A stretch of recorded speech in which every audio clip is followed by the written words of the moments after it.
Bangladesh premier league BPL দেশের cricket প্রেমীদের কাছে শুধু একটি ঘরোয়া টুর্নামেন্ট নয়, বরং এটি একটি আবেগ, গর্ব ও ক্রিকেট বিপ্লবের নাম। এবার সেই বিপ্লবের নতুন এক নাম যুক্ত হওয়ার সম্ভাবনা তৈরি হয়েছে নোয়াখালী রয়্যালস। দলটির মালিকানা পেতে আগ্রহ প্রকাশ করেছে বহুজাতিক প্রতিষ্ঠান সায়েন্স গ্লোবাল, যারা ইতিমধ্যেই প্রয়োজনীয় আবেদন জমা দিয়েছে বাংলাদেশ ক্রিকেট বোর্ড বিসিবির কাছে। নোয়াখালী রয়্যালস বিপিএলে দল পেলে তাদের প্রথম সাইনিং কোটায় দেখা যাবে পারভেজ হোসেন ইমনকে, এমনটাই জানানো হয়েছে আবেদনকারীর পক্ষ থেকে।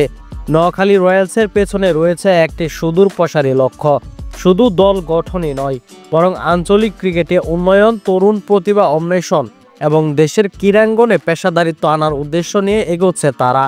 স্থানীয় ক্রিকেটারদের আন্তর্জাতিক পর্যায়ে পরিচিতি করে তোলার জন্য একটি শক্তিশালী প্ল্যাটফর্ম তৈরি করেই তাদের মূল লক্ষ্য। বিপিএলের বিনোদনমূলক দিক ও প্রতিযোগিতা বাড়িয়ে একটি টেকসই ব্র্যান্ড তৈরি করতে চায় নোয়াখালী রয়্যালস। নোয়াখালীর দল নেবার গুঞ্জনের প্রসঙ্গে বিপিএলের চেয়ারম্যান মাহবুব আনাম বলেন, বিসিবি যখন ইওআই অথবা দল নির্বাচনের বিডিং আহ্বান করবে, তখন সবকিছু একটি স্বচ্ছ প্রক্রিয়ার মধ্য দিয়ে হবে।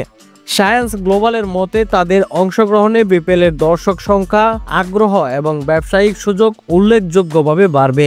একই সঙ্গে দেশের ক্রীড়া সংস্কৃতিতেও আসবে নতুন মাত্রা।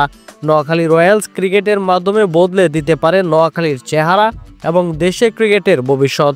এখন দেখার অপেক্ষা বিসিবি কি নতুন এই সম্ভাবনার দরজা খুলে দেয় কিনা। প্রিয় দর্শক, আপনারা কারা কারা বিপিএলের নতুন দল হিসাবে নোয়াখালী রয়্যালসকে দেখতে চান, তারা অবশ্যই আমাদেরকে কমেন্ট করে জানান।